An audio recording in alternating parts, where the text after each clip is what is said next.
Once upon a time, there was a man named Jacob. He was a simple farmer, known for his dedication to his land and his unwavering faith.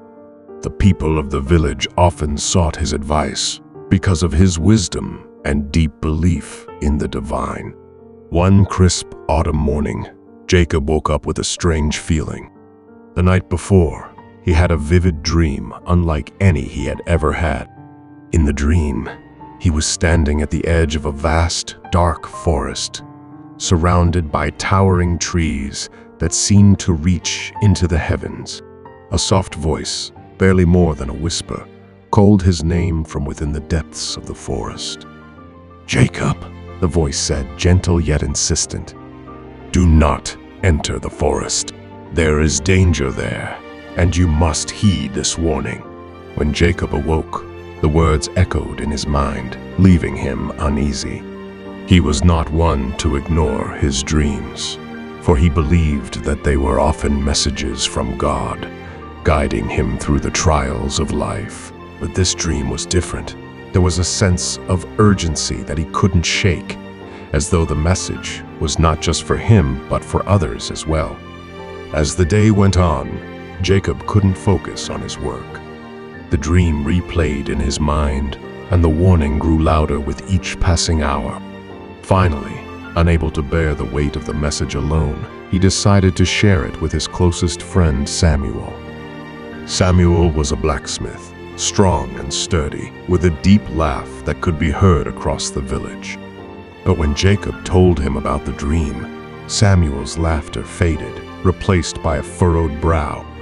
"You know, Jacob," Samuel said, his voice grave. "I have been hearing strange things from the forest lately.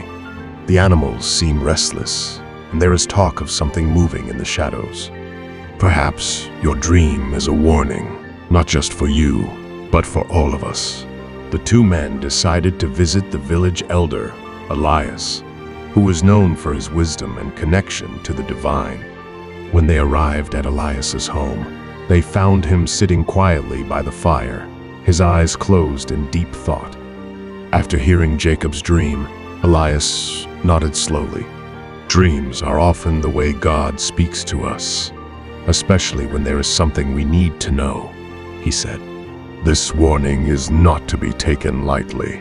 We must inform the village and ensure that no one enters the forest until we understand the danger." Word spread quickly through the village, and soon everyone knew of Jacob's dream and the elder's warning. The people were cautious, but some were skeptical, dismissing the dream as nothing more than a product of an overactive mind. A week passed without incident, and the village began to relax. The harvest was nearing, and the fields needed tending. Despite the warnings, a group of young men, eager to prove their bravery, decided to venture into the forest. They believed that the danger was exaggerated, that there was nothing to fear in the woods they had explored countless times before. Jacob heard of their plan and rushed to stop them, but by the time he reached the edge of the forest, they were already gone. He stood there, staring into the darkness between the trees, a heavy feeling of dread settling in his chest. He prayed silently, asking God to protect the young men.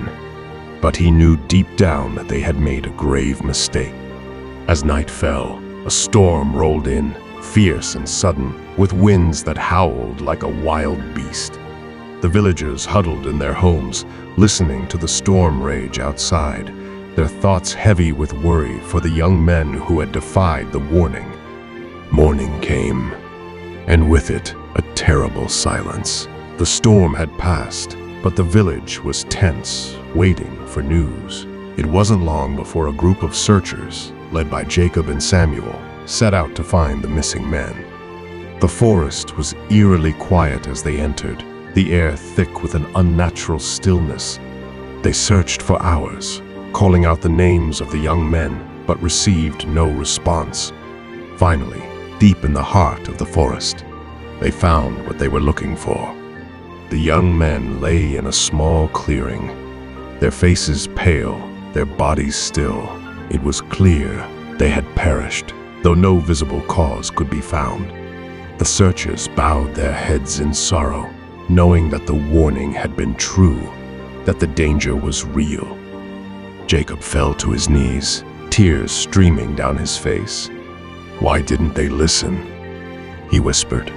"Why didn't they heed the message?" Elias, who had accompanied the searchers, placed a hand on Jacob's shoulder. Sometimes, even when God speaks clearly, people choose not to listen. They believe they know better, or that the warning doesn't apply to them.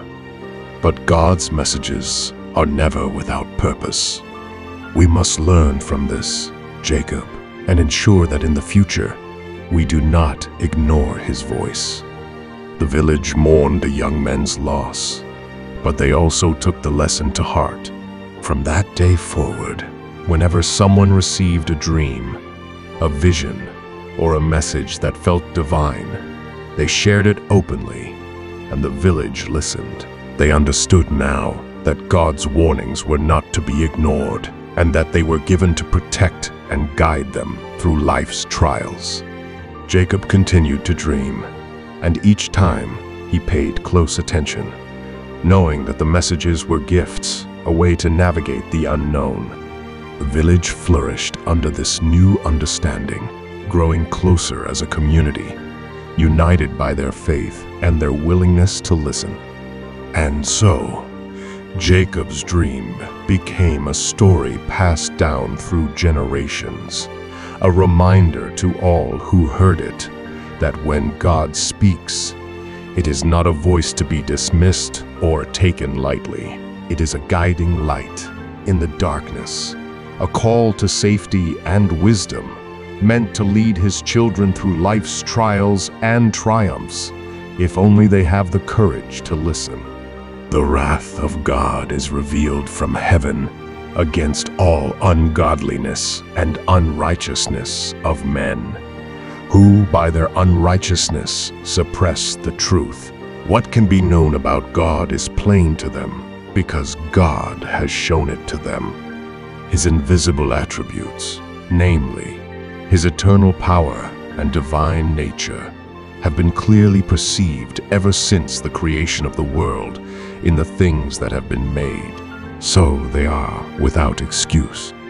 Although they knew God, they did not honor him as God or give thanks to him, but they became futile in their thinking, and their foolish hearts were darkened. Claiming to be wise, they became fools. Subscribe for more life-changing videos. Thank you.